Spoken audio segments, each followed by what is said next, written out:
Silvestre?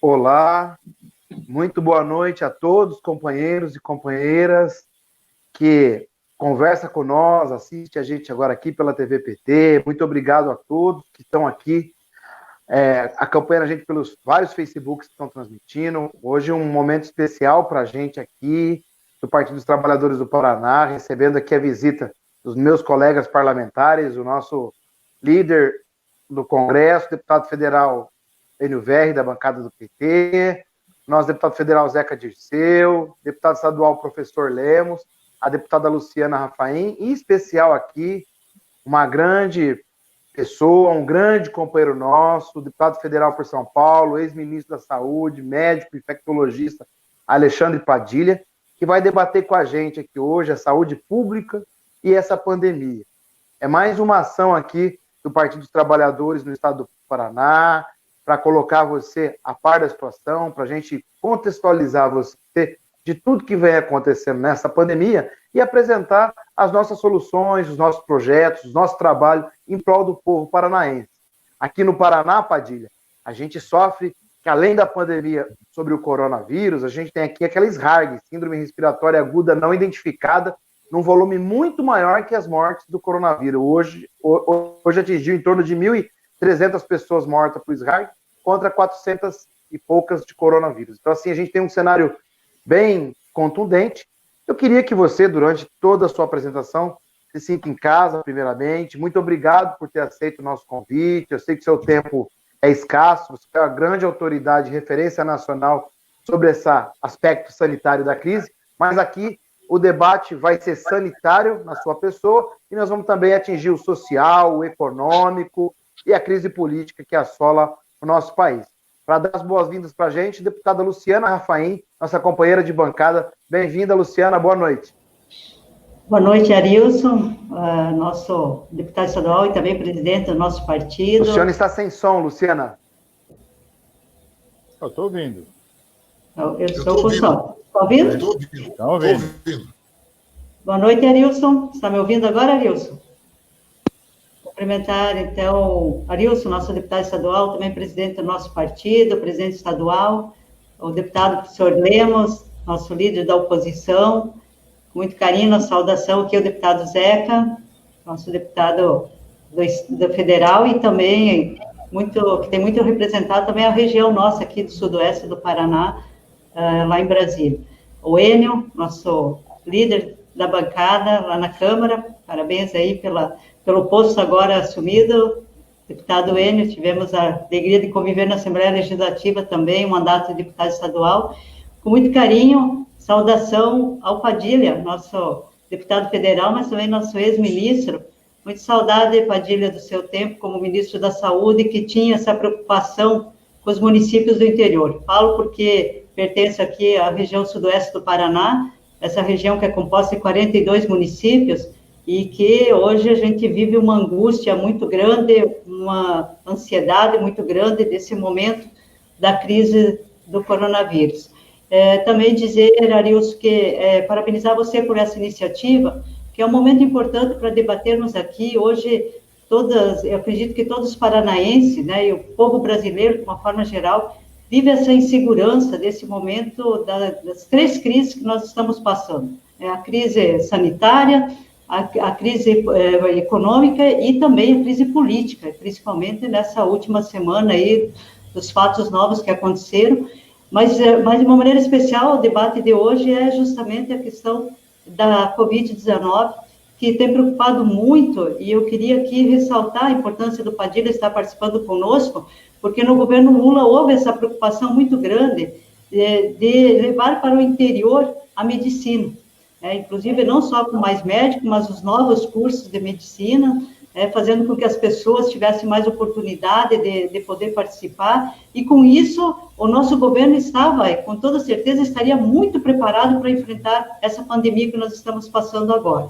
Então, fica a nossa preocupação muito grande, porque o presidente que está hoje não tem essa preocupação, e agora é que interiorizou realmente a doença, ou seja, o coronavírus agora que chegou nos municípios do interior. Tenho certeza que o Arilson, o Lemos, que também são de uma região, o próprio Zeca e o Enio, que também são de municípios do interior do estado do Paraná, tem essa preocupação, porque agora que realmente chegou nos municípios, e os nossos municípios não estão preparados para isso. Né? No estado do Paraná, hoje já são mais de 15 mil casos, são 469 óbitos. Aqui no sudoeste do Paraná, já chega a 610 casos, e a preocupação nossa vem justamente na questão de como estar preparado para esse enfrentamento, como termos testes, né, porque inclusive, esse teste rápido, Padilha, que eu gostaria muito que você comentasse com a gente também sobre isso, é justamente de como que a gente vai ter uma certeza, porque hoje, infelizmente, esses testes rápidos, além de ter um preço um tanto alto para as pessoas, eles têm dado um resultado não tão verdadeiro. Muitas vezes dão negativo e depois as pessoas voltam a fazer o teste novamente, então acabam dando positivo. Então, é um pouco da preocupação que nós temos nesse momento, Padilha. Com certeza, depois a gente vai continuar a conversa e colocar um pouco mais a preocupação que a gente tem nesse momento para levar as pessoas que estão nos acompanhando. Então, mais uma vez, Arilson, parabéns pela iniciativa e um cumprimento especial a todas as pessoas que estão nos acompanhando, desde já estão acompanhando essa live, que é bastante importante para debatermos essa crise no nosso estado do Paraná e no Brasil. Obrigado, deputada Luciana. Conte sempre com o nosso partido. Obrigado pela pessoa que você é, companheira, do jeito que você é conosco aí. Quero passar a palavra agora com uma saudação. Professor Lemos, nosso deputado estadual. Boa noite, Arilson, Luciana, deputado Zeca, o deputado Enio, o deputado Alexandre Padilha, hoje é nosso deputado federal, foi nosso ministro, né? Com satisfação que compartilho aqui esse momento muito bom com vocês e com todos os internautas que estão acompanhando esse debate. Eu tenho, ministro Padilha, né, deputado Alexandre Padilha, eu tenho acompanhado o trabalho que você vem fazendo e as orientações que você tem nos dado todos os dias, né, porque tem se preocupado muito com esta pandemia que está ceifando muitas vidas e também deixando muitas sequelas. Então, é algo que a gente não mede só pelas mortes. Tem outras consequências muito graves, né, que ficarão para sempre com o povo brasileiro. E você tem atuado muito para nos ajudar no entendimento e como a gente pode atravessar essa quadra difícil com um impacto negativo menor para a população brasileira. Mas quero destacar o trabalho bonito que você fez como ministro. Nós podemos acompanhar, né, no governo do Partido dos Trabalhadores, com a sua contribuição, acompanhar a redução da mortalidade infantil, a redução da mortalidade materna, acompanhar o crescimento da longevidade, ver os idosos vivendo mais, aumentando a expectativa de vida no Brasil. E então, o trabalho feito na saúde, aliado a outras políticas importantes, fez com que o Brasil mudasse muito em pouco tempo, né? Levando mais saúde ao nosso povo de todo o Brasil.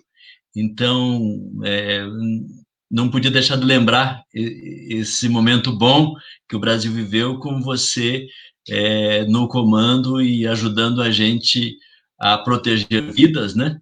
E colocar a vida em primeiro lugar, colocar a vida acima do lucro, colocar a vida em primeiro lugar. Então, isto foi muito bom.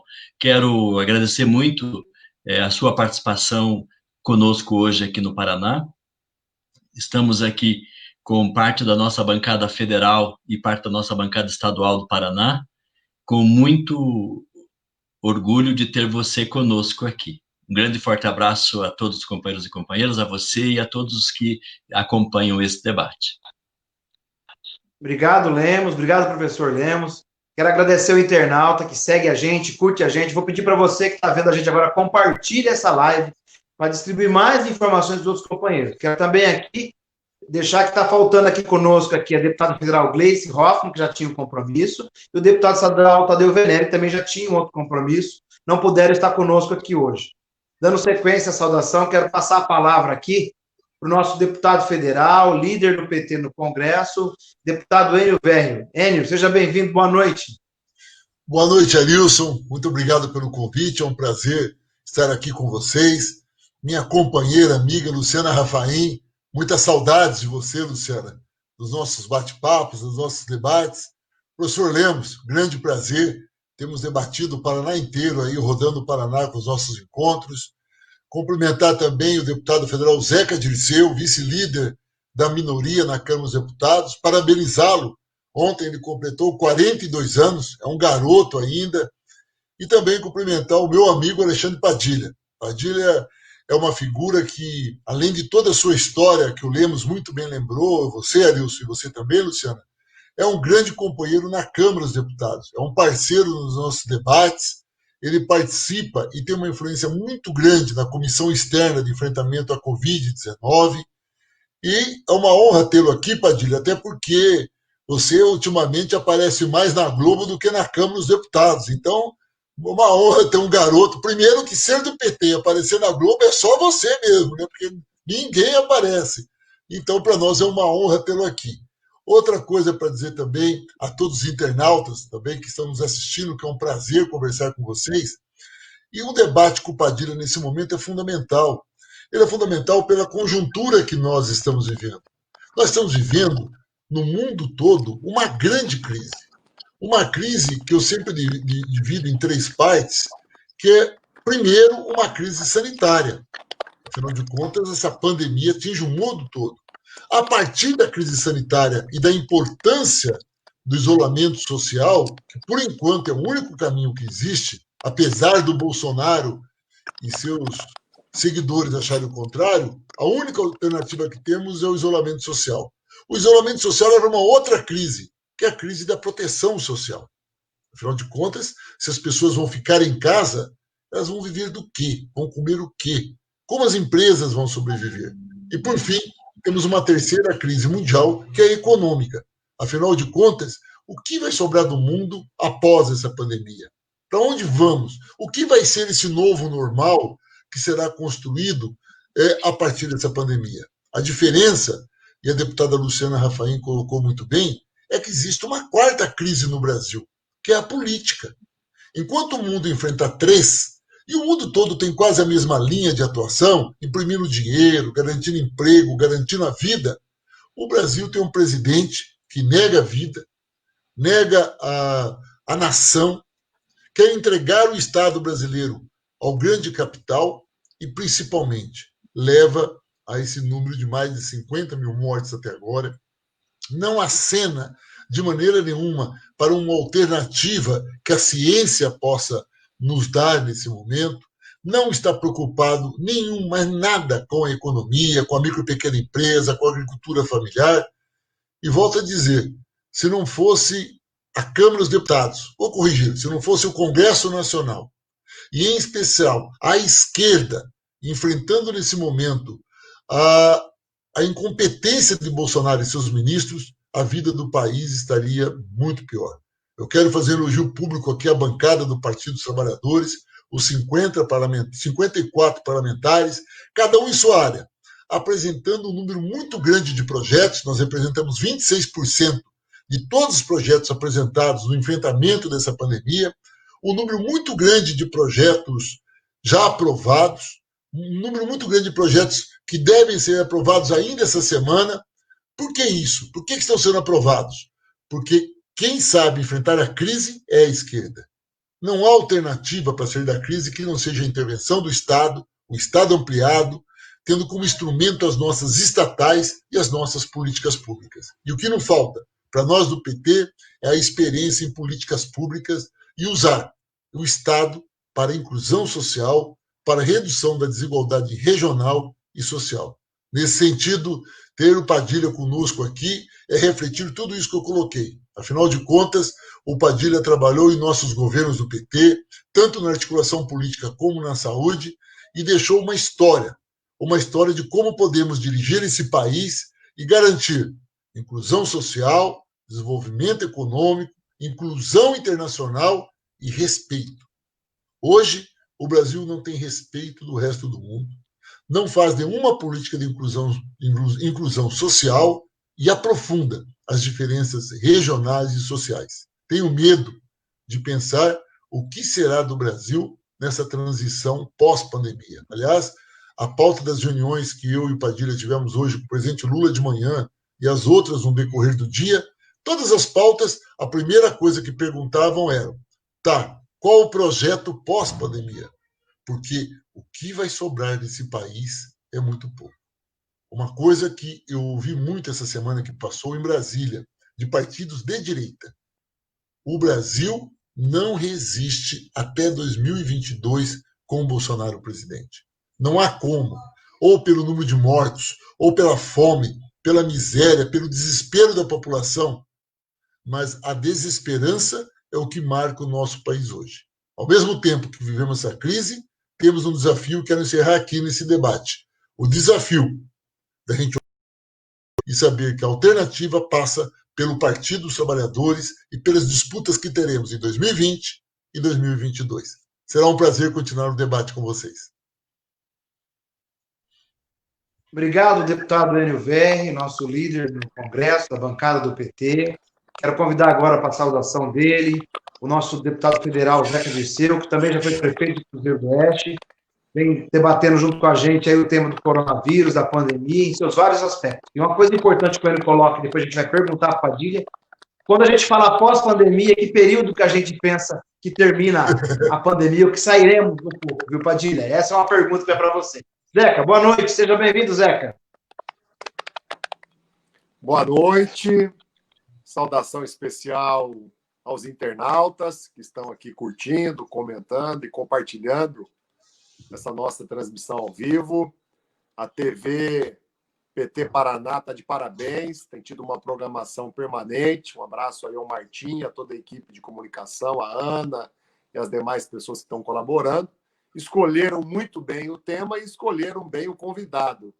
Padilha é um grande amigo, um baita deputado federal, foi um excelente ministro da Saúde, entende muito do assunto, está sendo chamado, tem debatido esse momento da saúde pública brasileira nos mais diferentes lugares, e o Enio lembrou bem, inclusive na Rede Globo, que geralmente não é acostumada a nos dar muita oportunidade de fala e de debate. Queria saudar a Luciana, saudar o Lemos, parabenizar, Wilson, vocês três pelo trabalho na Assembleia, junto com o Tadeu, parabenizar e agradecer a liderança do Enio, o trabalho que, junto com a nossa bancada, tem sido desenvolvido, com certeza amenizou o drama da população brasileira, amenizou o prejuízo, os impactos negativos, porque nós aprovamos leis que obrigaram o governo federal a fazer aquilo que seria o óbvio, que seria a sua obrigação, mas que, se não fossem as leis, jamais sairia do papel. A renda básica emergencial é apenas um exemplo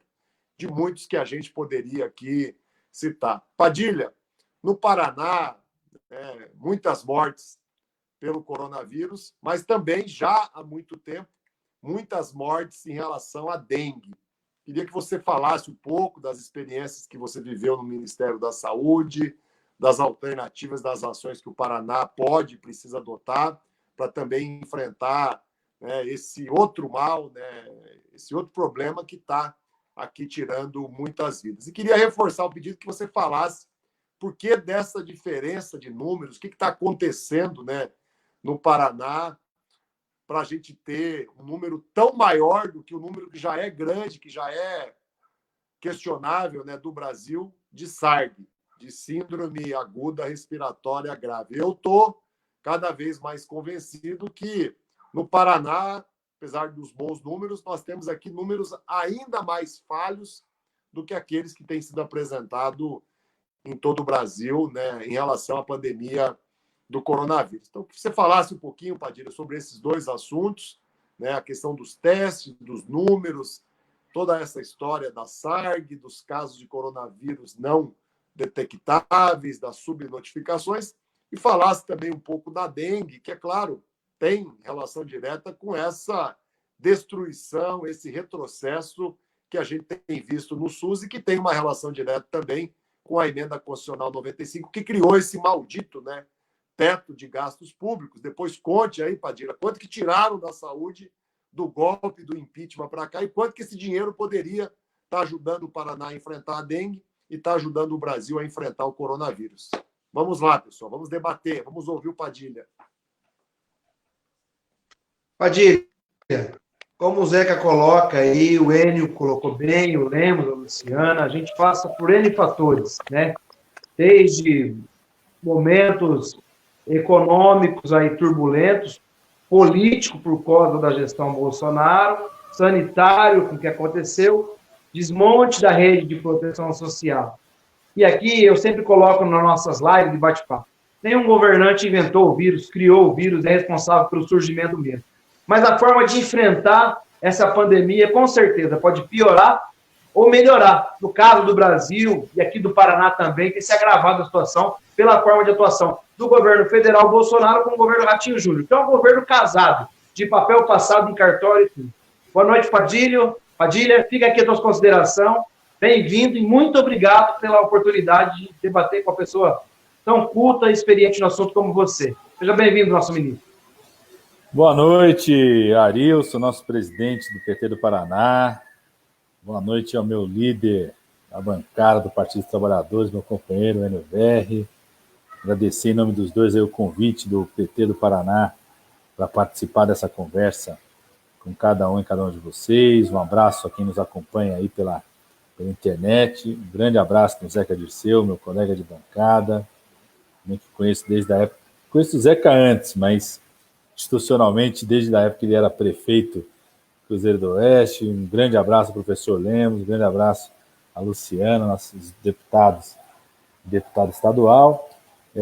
Dizer, viu, Arilson, da alegria de você quando fez o convite, você que é um deputado estadual atuante aí, quando fez esse convite, de poder compartilhar com os nossos colegas deputados federais essa conversa sobre o tema da saúde. Eu realmente tinha muito interesse, falei para você, inclusive, de a gente conversar sobre o Paraná, porque muita gente, no primeiro momento, chegou a ter a impressão de que o Paraná estaria livre do coronavírus, que não ia ter casos, que não ia ter problema. A gente sempre apontava que mais cedo ou mais tarde o quadro ia se definir. Eu acho que a gente está tendo a oportunidade de a gente poder conversar no momento que eu acho que é um momento crítico para o Paraná.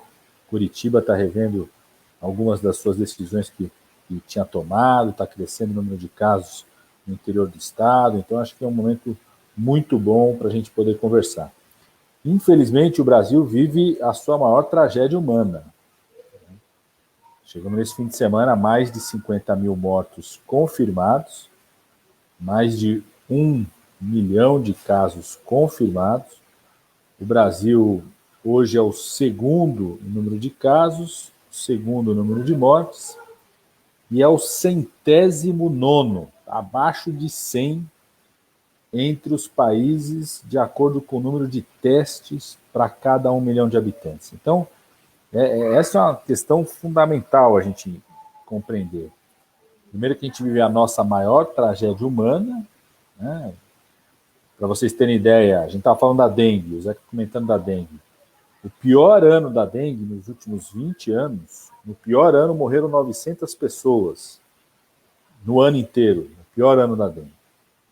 Então a Covid-19 hoje mata por dia mais do que a dengue matou por ano no pior ano que teve da dengue. Hoje morre-se por Covid, morreu por Covid mais do que morreu por violência no passado, por arma de fogo, né? Desde o final de abril, ao longo de todo o mês de maio, continua no mês de junho, a Covid-19 é a principal causa de morte diária no nosso país. Para a gente ter uma ideia, né, a maior tragédia militar no Brasil, o maior conflito bélico que o Brasil participou foi a Guerra do Paraguai, que morreram menos do que 50 mil brasileiros. Então, a Covid-19 hoje já matou mais do que morreram de brasileiros na Guerra do Paraguai, como no caso dos Estados Unidos, já matou mais do que a Guerra do Vietnã. Então, A gente tem uma noção do tamanho da tragédia humana. O problema é que essa tragédia é maior do que os dados confirmados mostram, porque o Brasil, como está no 109º, né, na posição de quem faz testes para o tamanho da sua população, a gente compara testes por 1 milhão de habitantes, o Brasil está em torno de 8 mil testes para cada 1 milhão de habitantes. Os Estados Unidos, que é o primeiro a colocar o número de casos e mortes, tem mais de 100 mil testes para cada 1 milhão de habitantes. Mais de 100 mil testes para cada 1 milhão de habitantes. Né? Essa tragédia, em números, ela é maior do que ela aparece como confirmado. E uma das expressões que vocês falaram aí, da síndrome respiratória aguda grave, depois eu vou falar para vocês. E o outro problema é que ela deve se intensificar. O Brasil está nessa situação e chegando, eu diria que no último mês para cá, o Brasil perdeu qualquer estratégia mais consolidada de como enfrentar esse problema, porque a gente vive de um mês para cá uma ocupação militar do Ministério da Saúde, que interrompeu as ações de apoio, o esforço que tinha, que já era pouco, de ampliação de teste. Para se ter ideia, o governo federal não executou mais de 60% dos recursos autorizados por nós, o Congresso Nacional. O líder NVR liderou nossa bancada nesse sentido, construiu um orçamento, que é chamado orçamento de guerra, que autorizava o governo federal a fazer investimento ilimitado na área da saúde. Não conseguiu executar essa máquina militar montada que desmontou o Ministério da Saúde, que paralisa tudo, não conseguiu executar mais de 60% dos recursos autorizados até esse momento.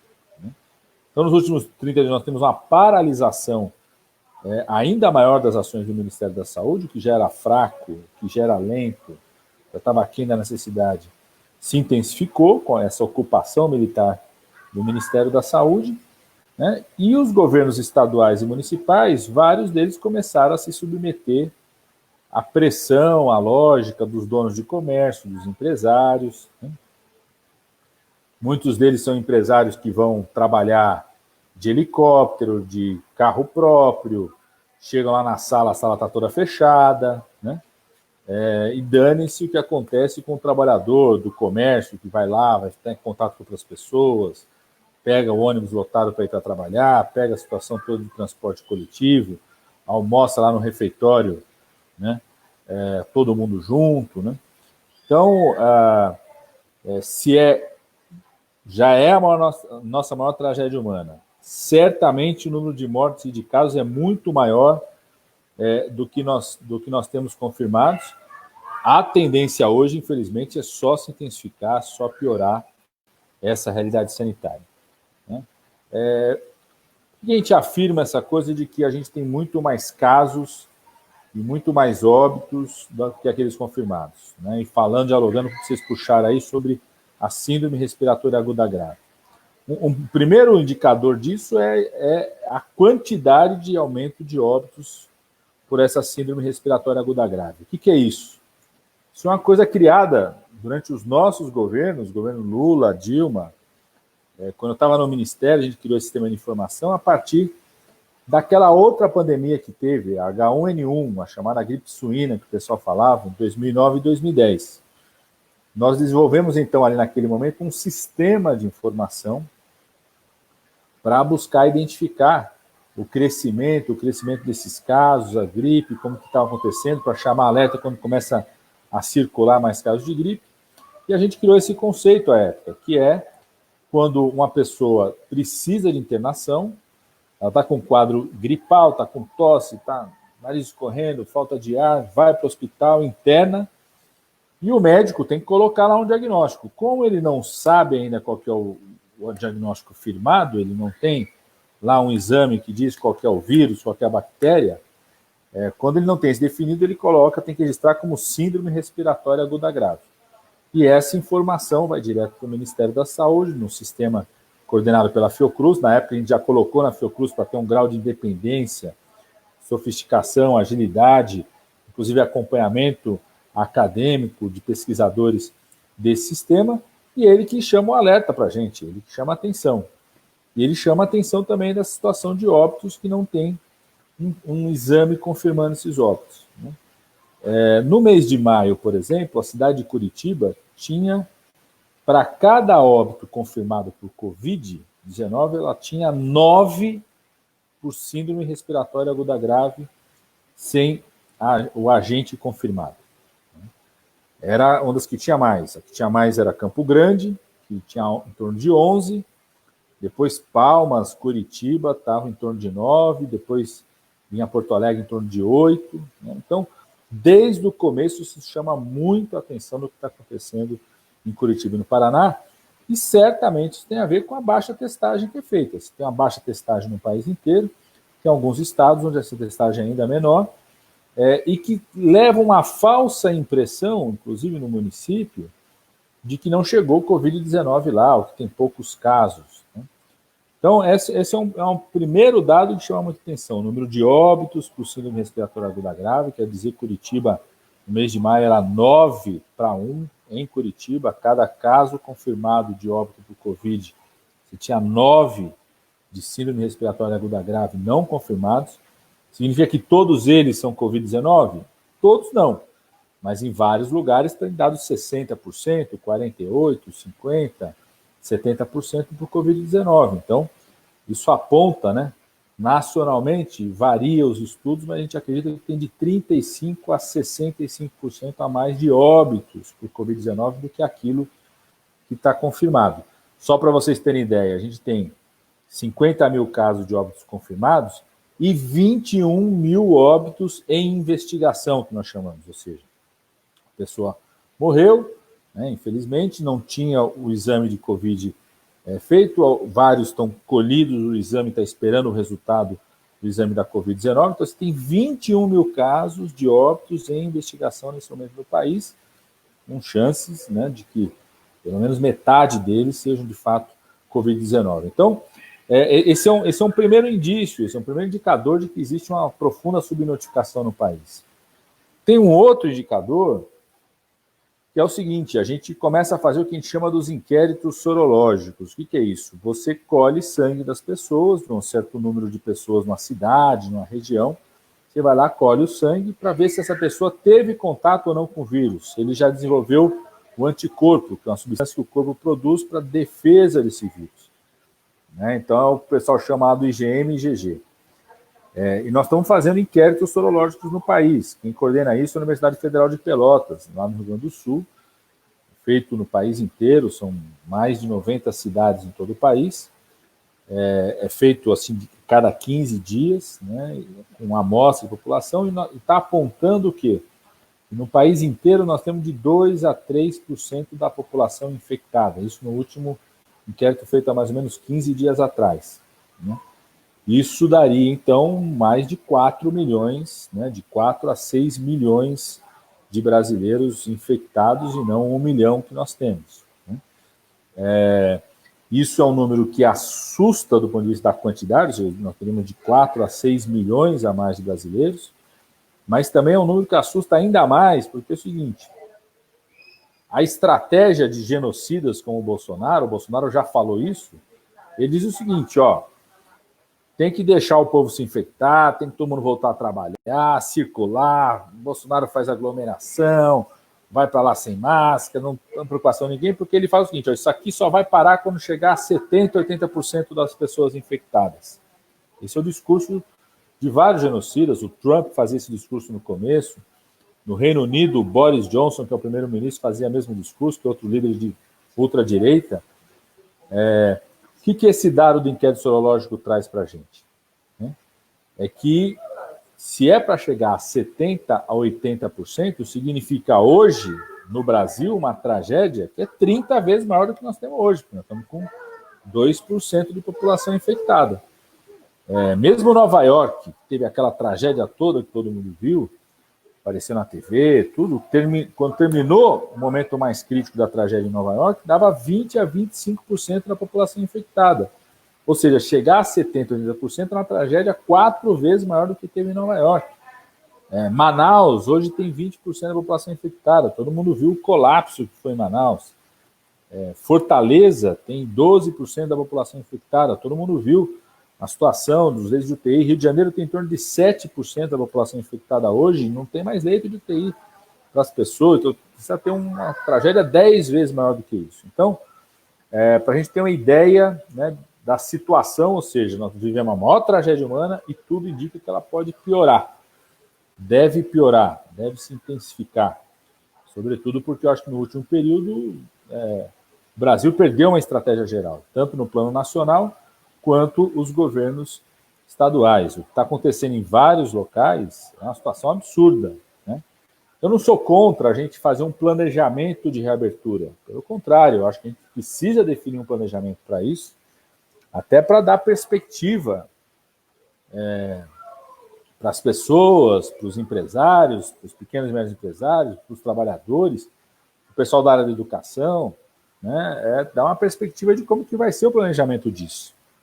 O que não dá para aceitar, eu tenho até, vocês saberem, tem até um projeto de lei nesse sentido, debati com o pessoal da bancada, semana passada teve uma audiência pública na Comissão de Tratamento da Covid-19, que estabelece parâmetros para isso. O que nós não podemos admitir é o que está acontecendo no Brasil, em várias regiões, e eu sei que aconteceu no Paraná, que é uma tentativa de reabertura num momento onde a gente tem um descontrole total da pandemia.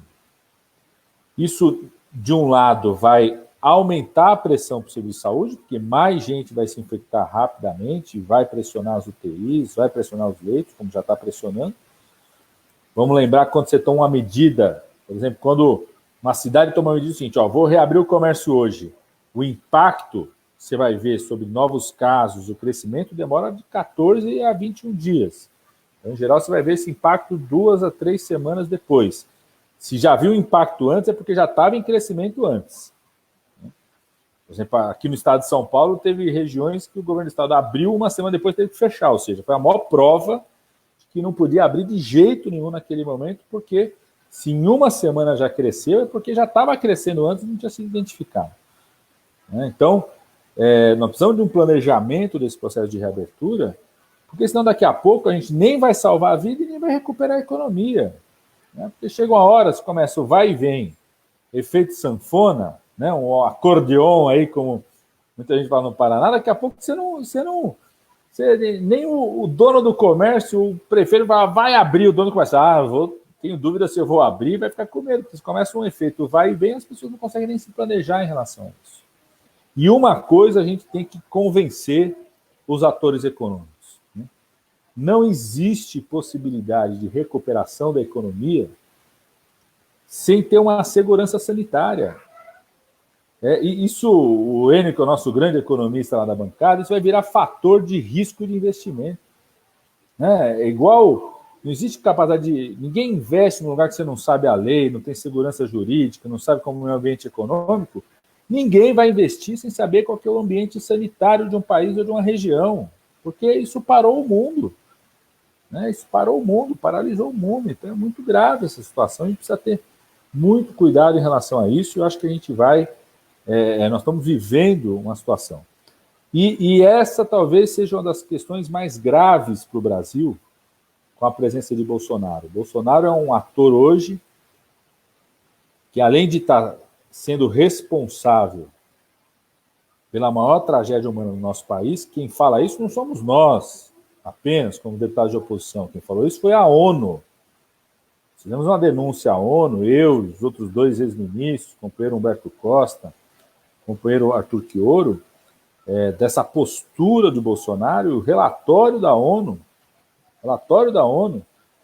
classifica Bolsonaro praticamente como genocida, criticando o Bolsonaro da postura antes da pandemia em relação à saúde pública, destruição do Mais Médicos, o congelamento de 20 anos dos recursos da saúde. Bolsonaro votou a favor do congelamento quando era deputado e praticou o congelamento como presidente da República. Só para vocês terem ideia, esse congelamento já tirou 22 bilhões e meio de reais do Sistema Único de Saúde desde quando ele é aplicado. Só no ano passado, 9 bilhões de reais foram retirados da área da saúde.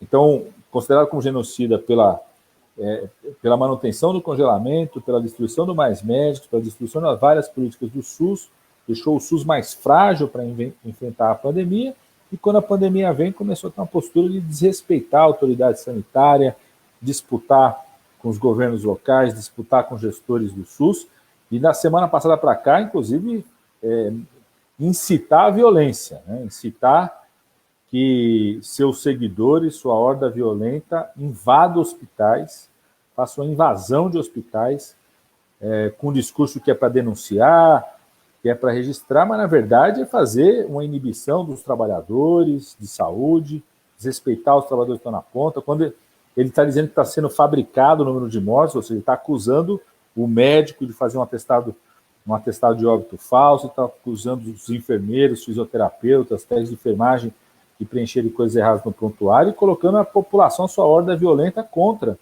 esses profissionais de saúde. Eu até fiz um projeto de lei que busca autorizar, garantir o direito dos conselheiros do controle social, dos sindicalistas, dos representantes de conselhos profissionais, dos trabalhadores do estabelecimento a fazer registro de denúncia de condições de trabalho, de situações irregulares dentro do hospital, mas ao mesmo tempo criminalizando quem faz invasão de hospital desse jeito, né, e expõe os pacientes, expõe a privacidade do paciente, expõe a integridade do paciente. Então, eu diria que nós vivemos num momento bastante crítico da pandemia, que já é a nossa maior tragédia humana e tem tudo para se intensificar, né? Porque a gente ainda tem muita gente que pode ser infectado, né? Estamos aí no Brasil 2%, algumas regiões 3%, 4%, a realidade do Paraná é essa. As regiões que têm mais, 20%, Manaus, umas cidades no entorno de Belém, né? E a gente começou o inverno agora, né? Porque esse é um outro problema. Muita gente fica com a cabeça no hemisfério norte, né? Lá já acabou o inverno, já está na primavera. O nosso inverno começou nesse sábado formalmente. O Paraná sabe o quanto que vai esfriar mais ainda. Tem histórico. Vocês sabem o quanto que a pandemia H1N1, o maior número de mortes foi no mês de junho. Avançou o mês de junho, avançou o mês de julho. Então, eu diria que a nossa situação é de agravamento ao longo do mês de junho e julho, sobretudo nessa situação de descontrole que está acontecendo, a irresponsabilidade dos governos estaduais. Eu acho, viu, Arilson, nossos deputados estaduais, acho que vale a pena, acho que certamente já estão fazendo, mas pensar num debate como esse na Assembleia Legislativa, pensar em avançar um projeto de lei que estabeleça esses parâmetros, como nós apresentamos aqui na Câmara dos Deputados, para que a gente faça a pressão desse debate, né?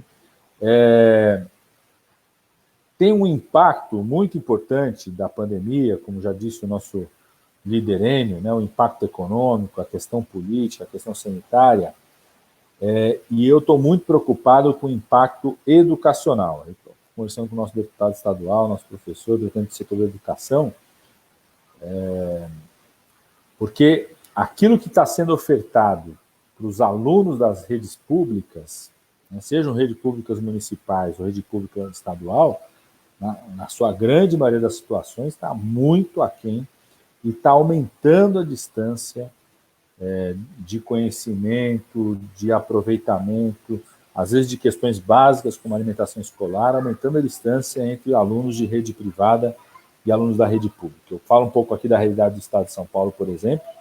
O governo do Estado, Tucano Dória, não ofereceu nada substancial para os alunos, para os professores que ficaram em casa nesse período, de projeto pedagógico, de acompanhamento, não pensa em estrutura de internet, não pensa em estrutura de qualificação, e também não está fazendo as obras, reformas necessárias na rede pública estadual de educação para o retorno das aulas, né? Certamente, eu sei que a realidade da rede pública estadual em São Paulo é pior do que a do Paraná, né? A gente vive aqui décadas e décadas de governo tucano, aí a gente teve a experiência de participar do governo, de um governo popular, do Requião, outras experiências que nós tivemos, uma situação melhor, mas a gente sabe que certamente, mesmo a rede pública estadual do Paraná não está totalmente preparada para as condições necessárias de uma retomada das aulas, né? Que significa local para higienização,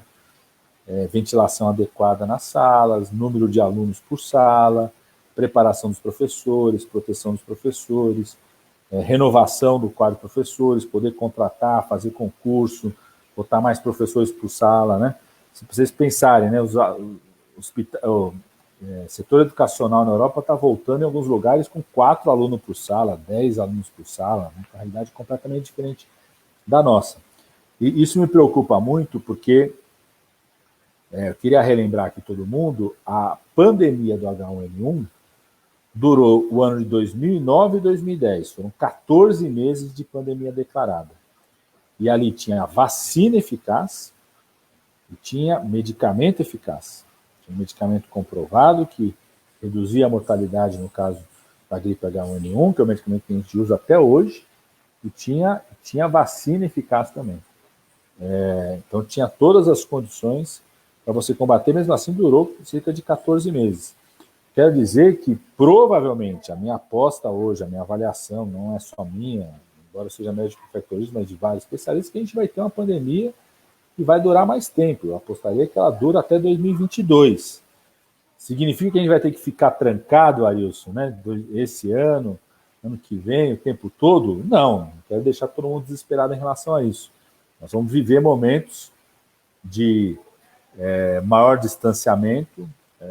Nesse caso, acho que no Brasil, a gente vai viver esse período do inverno onde estaria recomendado o maior distanciamento, processo de reabertura muito cuidadoso por região, o debate que eu faço, você tem que pensar região por região, acompanhar por 14 dias o número de casos confirmados e casos suspeitos, porque o Brasil faz pouca testagem, então você tem que ver casos suspeitos também, aquela pessoa que ficou com tosse, com febre, corrimento nasal, secreção, não achou teste para fazer.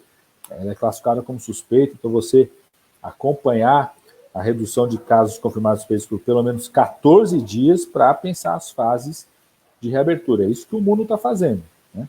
A gente vai viver isso em regiões de forma diferente, eu acho que vamos ter um processo de reabertura mais seguro no Brasil, passado o período do inverno, né, começando a primavera, mas nós vamos viver momentos de fechamento, que é o que está acontecendo no mundo. Vocês terem ideia, na Alemanha, a Oktoberfest, que é a principal festa da Alemanha, festa da cerveja, que acontece na última semana de setembro e começo de outubro, eles cancelaram esse ano, né? Então, a gente vai viver esse período longo, e isso me preocupa muito do ponto de vista sanitário, do ponto de vista econômico, como disse o Enio, do ponto de vista da proteção social e a questão educacional. A gente corre o risco seríssimo de, esse ano e o ano que vem, ter que repensar como é que vai ser o processo educacional, o acompanhamento dos alunos, ter períodos de suspensão da aula, períodos de abertura, repensar o calendário educacional, várias questões relacionadas a isso. Acho que a gente vive um momento muito grave, aonde... Ou seja, acho que a gente vive um momento muito grave, já para ir encerrando. Ou seja, estamos longe do fim. Estamos longe do fim da pandemia. Duas coisas, não acaba da noite para o dia, e a outra coisa, muita gente me pergunta, Padilha, quando é que a gente vai voltar para o normal? A gente não vai voltar para o normal. A gente vai ter que construir um outro normal. Isso é outra coisa que é o debate, né? E que esse outro normal seja positivo, no sentido de fortalecimento do Estado, fortalecimento do SUS, proteção dos professores, dos alunos no espaço da escola, repensar o que a gente faz de maior cuidado e proteção aos idosos, repensar o transporte coletivo, né? Que esse novo normal seja algo que reduza as desigualdades, né? Que a gente consiga proteger os mais vulneráveis e fazer o Brasil ficar cada vez mais forte, né? O Estado mais forte, a proteção da renda. Esse é o debate, que é a luta que vai levar. E eu diria assim, nós temos, para enfrentar esse momento do ponto de vista emergencial, de um lado, queria chamar a atenção de 3 coisas, né? Uma, essa postura proativa do Congresso Nacional, que o líder Enio falou. Quer dizer, se teve alguma coisa de positiva que foi feita, foi o Congresso Nacional que tomou a iniciativa e vai ter que retomar. Nós temos uma grande batalha, o líder Enio está conduzindo essa batalha, o PT está se somando para fazer esse debate público, que é aprovar a prorrogação do auxílio emergencial de renda para a população. Fundamental isso. 2, manter as nossas ações de solidariedade, Comitê Popular, Comitê de Solidariedade, o tempo todo. E terceiro, tirar o Bolsonaro da presidência. Não tem como o Brasil salvar vidas e recuperar a sua economia com o Bolsonaro como presidente da República. É isso que fica à disposição aqui dos nossos companheiros. Certo. Obrigado, viu, Padilha? Aproveitando aí o gancho que o Padilha deixa no fim da fala para a gente, deixando para a gente aí que não tem uma previsão exata para o término da pandemia, que não vai ser nada como era antes, a gente vai ter uma crise com desdobramentos ainda. Estamos longe da realidade. E como o governo Bolsonaro atrapalha isso? Que o caminho não tem como ser outro sem passar pelo Bolsonaro. Eu queria começar aqui agora com o deputado Enio Verri. 3 minutinhos, Enio, para a gente ir avançando. Suas considerações aí nesse aspecto, por favor.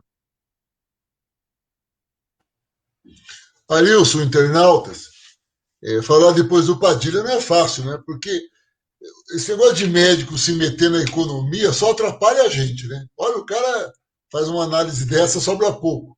Mas, nos meus 3 minutos, vou dizer a primeira coisa que é importante. A partir da avaliação do Padilha, temos um governo genocida e principalmente negacionista.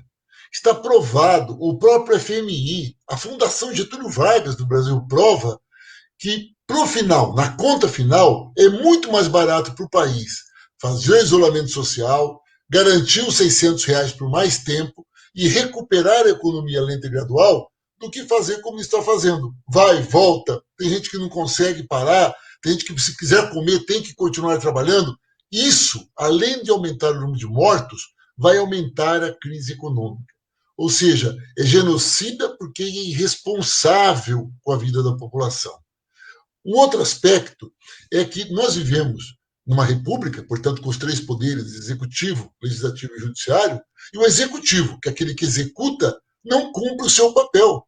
Ao mesmo tempo que o legislativo está hoje ocupando a frente, porque hoje quem está ocupando a frente, de fato, é o legislativo fazendo bons projetos, o judiciário defendendo, no limite, a democracia, a nossa Constituição, e Bolsonaro defendendo a ruptura democrática, contra o isolamento social e a favor da morte.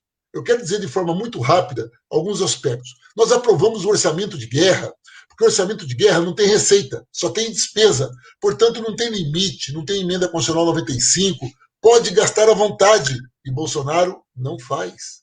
Olhem só, nós liberamos 120 bilhões para estados e municípios enfrentarem a pandemia.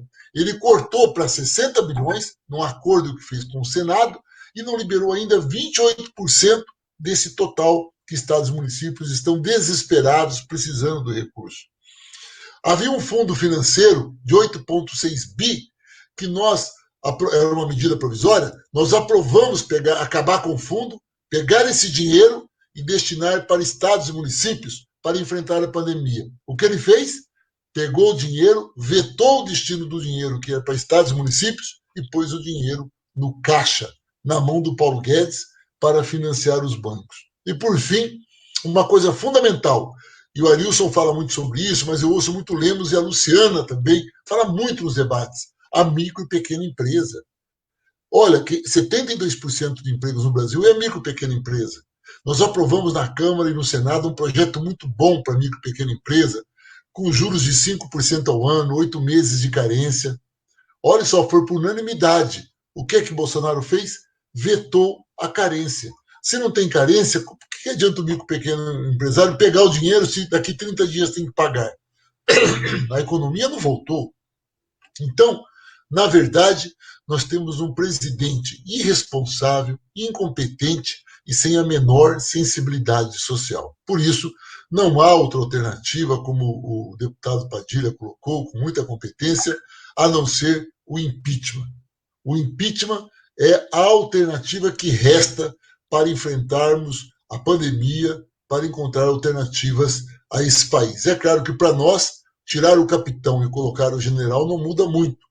Mais do que o impeachment, é aprovar a nossa PEC 37, que chama para uma nova eleição em caso de vacância do presidente da República. Ou seja, em caso de morte, renúncia ou impeachment, chama-se uma nova eleição. Por isso que o slogan do PT é fora Bolsonaro, fora Mourão, fora Paulo Guedes, porque se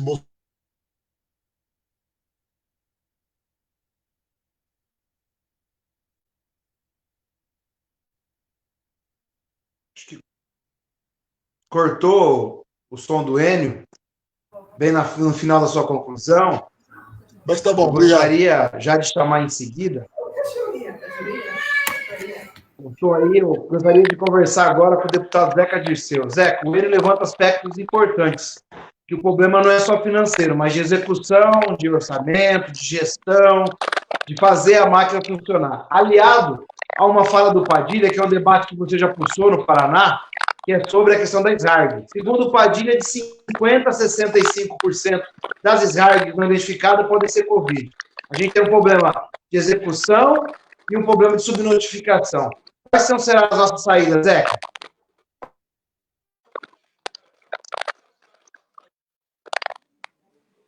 Infelizmente, né, nós não podemos confiar nos números do Brasil e também não podemos confiar nos números aqui do Paraná. Está evidente, está provado pela ciência, né, de que há um número muito maior de pessoas contaminadas, muito, muito maior, e há também um número muito maior de pessoas que estão morrendo, né, em razão do coronavírus. Eu queria destacar, Arilson, e complementar uma parte dessa fala brilhante que o Padilha fez, quando ele fala, né, do aspecto, da importância, de como vai ser o pós-coronavírus, né, do que a gente precisa pensar, refletir, como é que a gente precisa se preparar para o pós-coronavírus. E o Padilha fala da importância e do papel que tem que ter o Estado, né, que tem que ter as políticas públicas. Né? Acho que esse é o nosso grande desafio, tanto no sentido de fortalecer o SUS, de apostar na política da saúde da família, de apostar, né, nas estruturas públicas de saúde, regionais, municipais, estaduais.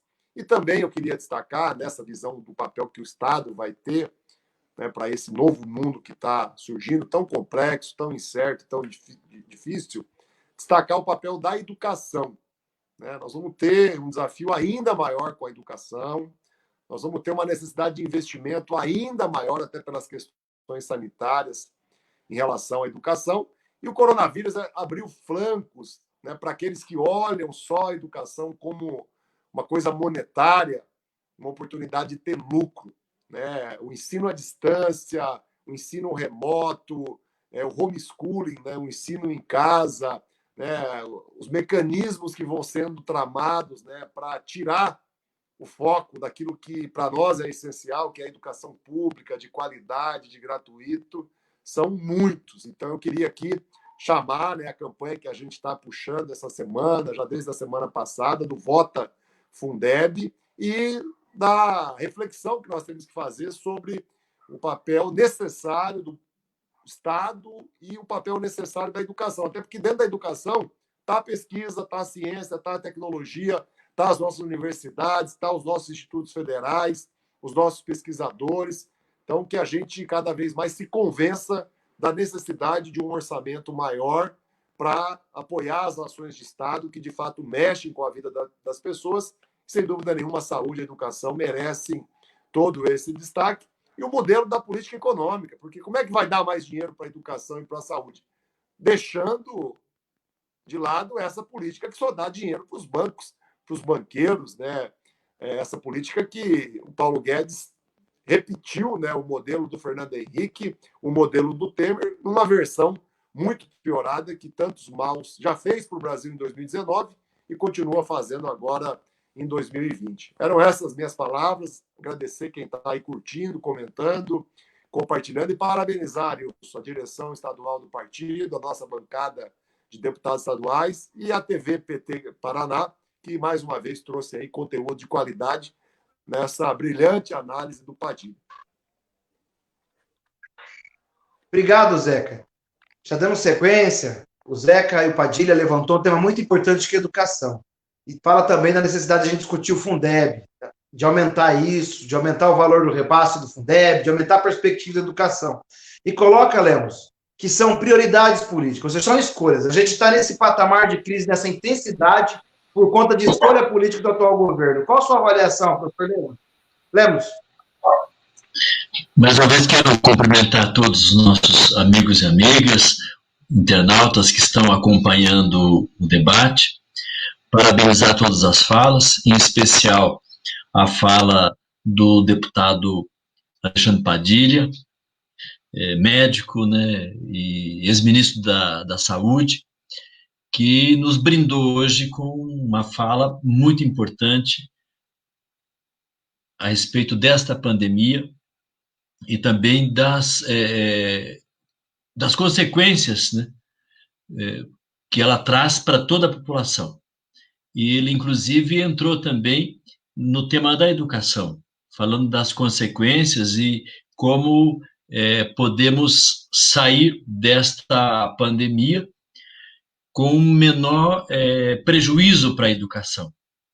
Aí é preciso, evidentemente, mais recursos. O próprio Padilha, na fala, diz: outros países estão saindo da pandemia com um número menor de alunos por sala de aula, e com vários equipamentos sendo disponibilizados para proteger as crianças, né, os estudantes, mas proteger também os profissionais da educação. Então, é preciso pôr mais dinheiro. Nós observamos que, no último período, o governo federal, já começando pelo Temer e continuado pelo Bolsonaro, reduziu investimentos na educação. E nós sabemos que precisamos mais dinheiro. E com a pandemia, ainda mais. Então, a aprovação do Fundeb é muito importante. Eu sei que vocês que estão lá em Brasília, nossos deputados, estão muito atuantes e defendendo a aprovação do Fundeb de modo urgente. E amanhã, dia 23, é dia de mobilização nacional para votar o Fundeb. Nós queremos que a Constituição, então, receba uma nova emenda constitucional e que o Fundeb fique permanente e que aconteça um aumento aí do investimento na educação. Hoje, o governo federal participa com 10% deste fundo. Queremos que vá para pelo menos 20%. Então, os municípios e os estados colocam no fundo 80% e o governo federal passaria a colocar 20%. E o Fundeb teria, então, continuidade a partir de 1º de janeiro do ano que vem. Porque, do contrário, será uma catástrofe geral para a educação no Brasil. A educação básica, que vai desde a creche até o término do ensino médio, se o Fundeb não for renovado, por exemplo, Curitiba perderá 300 milhões no ano. Cascavel perderá 80 milhões no ano. Então, não tem como funcionar a educação sem o Fundeb. Então, mesmo nesse período de pandemia, precisamos dar atenção a outras áreas, como a educação, que é muito importante para o desenvolvimento do nosso país. Então, quero aqui também ouvir mais dos nossos deputados federais, inclusive do Padilha, que vai poder também estar votando, inclusive, essa matéria nos próximos dias lá em Brasília, que nos ajude, inclusive, neste momento, pautando, ajudando a pautar e votar essa importante PEC, né, que vai mudar a Constituição, tornando o Fundeb permanente. Mas eu queria, para finalizar aqui a minha intervenção, dizer que o governo do presidente Bolsonaro nega a política, nega a democracia, nega a ciência, né, nega os outros poderes.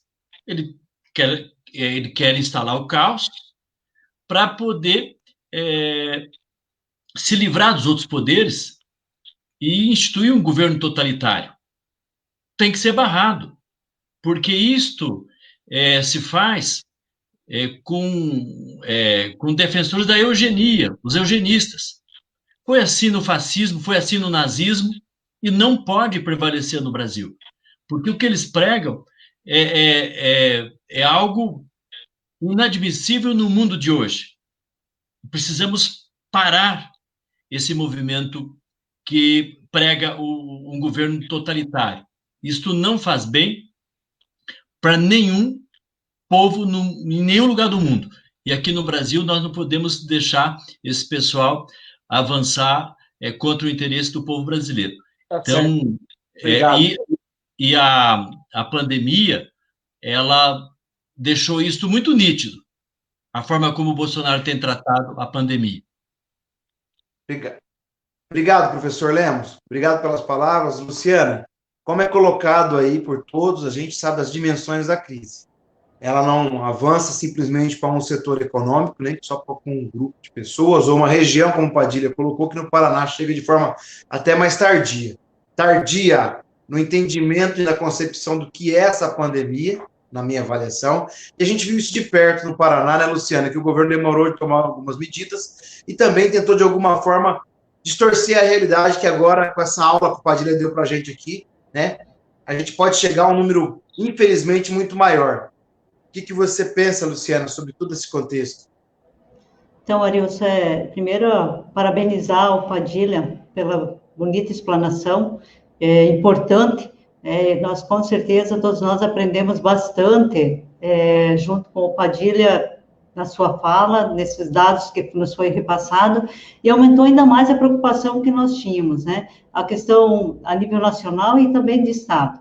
Não temos um presidente que realmente tome uma atitude, aí fica uma preocupação muito grande, e o Padilha já apontava algumas soluções nesse sentido, mas nós precisamos realmente de um presidente que pense na questão da economia, e falando da economia, falando aqui do pequeno, do médio, do microempresário, falando da agricultura familiar, Arilson, que é muito importante, nós também precisamos de um plano emergencial, tanto a nível de Estado, quanto a nível nacional, um plano emergencial para a agricultura familiar. Hoje nós temos agricultura familiar, eu falo agricultura familiar que tem condições de erradicar com a fome no mundo, mas infelizmente não está tendo esse apoio que deve ter, esse apoio merecido, que precisa, nesse momento da pandemia, que precisa ser socorrido também. Então, é preciso um plano emergencial para a agricultura familiar.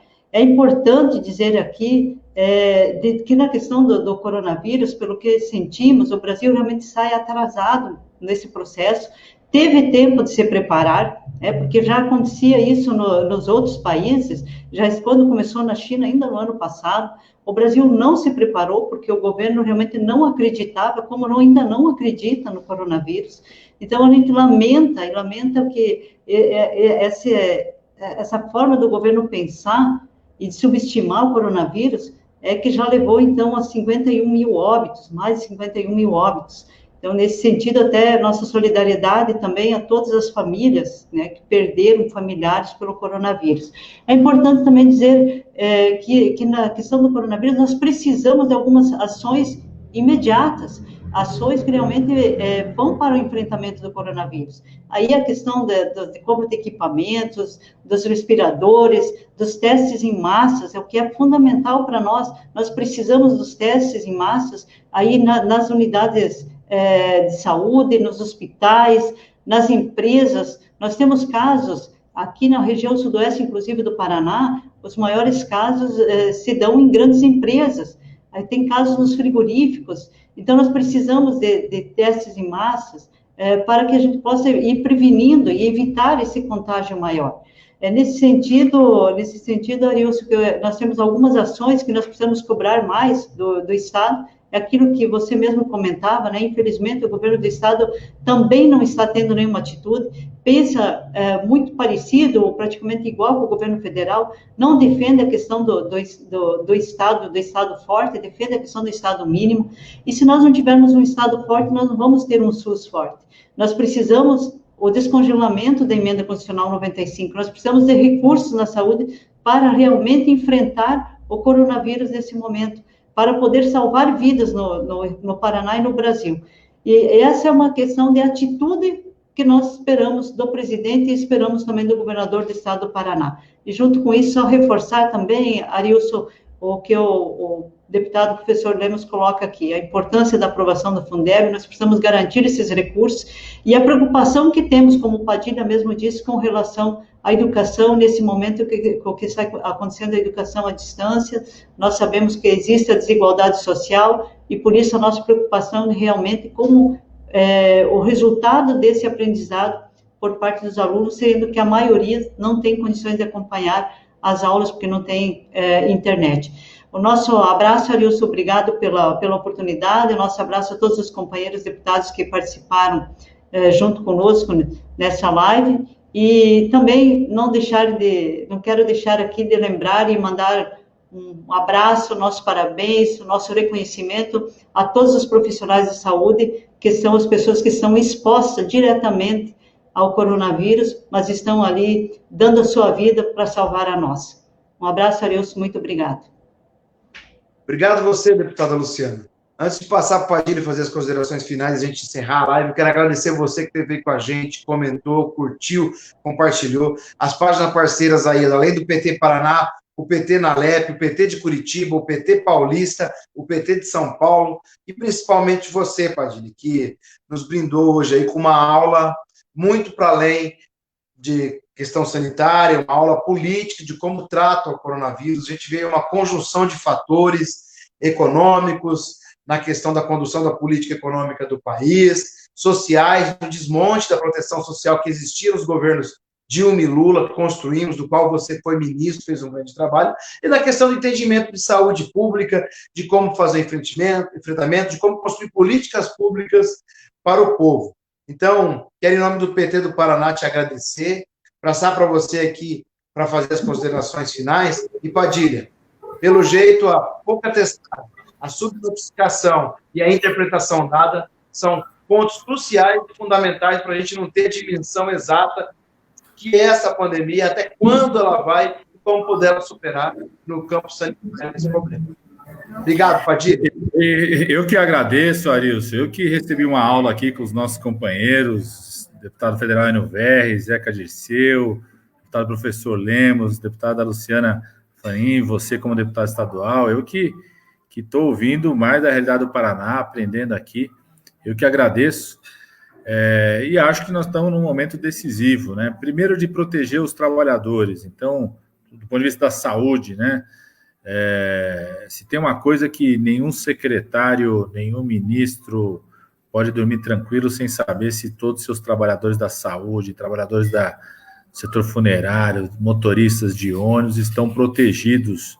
Nesse momento estão trabalhando com equipamento de proteção, o pessoal que trabalha aí para garantir a alimentação escolar, distribuir essa alimentação escolar, estão protegidos ou não, né?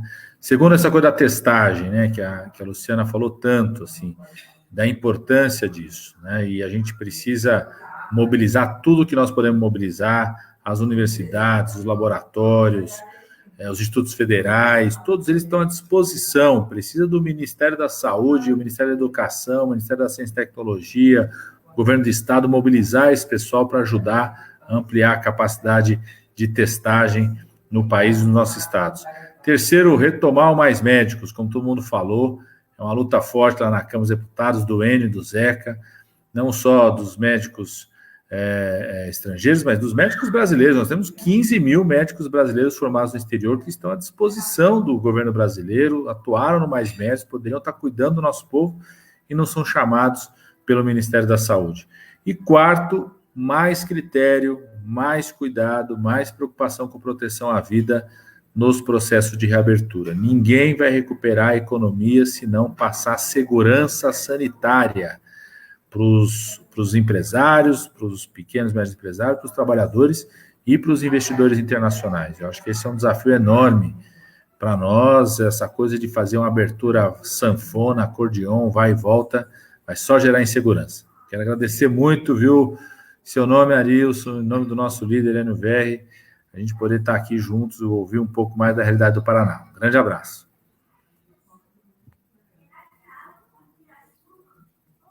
Padilha, obrigado pela oportunidade, pela aula, obrigado, deputado Enio Verri, nosso líder, obrigado, deputado federal Zeca Dirceu, meu companheiro de bancada, professor Lemos, nossa companheira Luciana, mas principalmente a você, companheiro e companheira, que está sempre interagindo com a gente aí. É um prazer, nesse momento, poder ter uma explanação tão bela, então, com tanto conteúdo que a gente teve hoje aqui. Em nome do PT do Paraná, quero agradecer a todos vocês e dizer que o PT continuará aonde sempre teve, do lado do povo, do lado defendendo as políticas públicas, defendendo o Brasil e fazendo o que mais sabe, cuidar das pessoas. Um grande abraço, boa noite, Deus abençoe, vamos em frente, viva o PT, viva o Brasil. Fora Bolsonaro! Fora Bolsonaro! Fora Bolsonaro!